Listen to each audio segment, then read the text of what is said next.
৬ তারিখ শুক্রবার ভোর ৫টায় মনুমেন্টালে ইকুয়েডরের বিপক্ষে মাঠে নামবে ৫বারের সাবেক বিশ্ব চ্যাম্পিয়ন ব্রাজিল।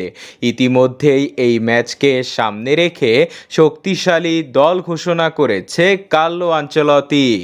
এবার এই দলকে নিয়ে ইকুয়েডরের বিপক্ষে কবে অনুশীলন শুরু করবে সেলেসাওরা? ব্রাজিল তাদের প্রথম অনুশীলনটা শুরু করবে ২ তারিখ সোমবার সাও পাওলোর করিন্থিয়াসের শহরে।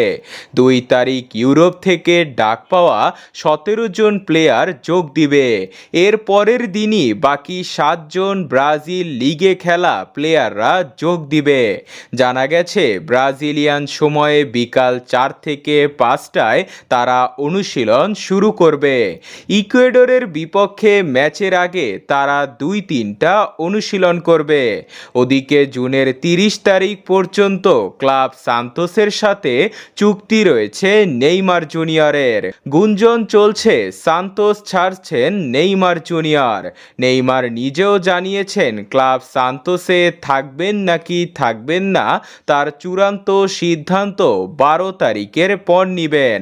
এছাড়াও নেইমারের বাবা জানিয়েছে সান্তোস নেইমারের ডিমান্ড পূরণ করতে পারবে কিনা তা কারো জানা নেই, কিন্তু এটা দেখে পরিষ্কার বোঝা গেছে সান্তোস আর নেইমারের অধ্যায় শেষ হতে চলেছে।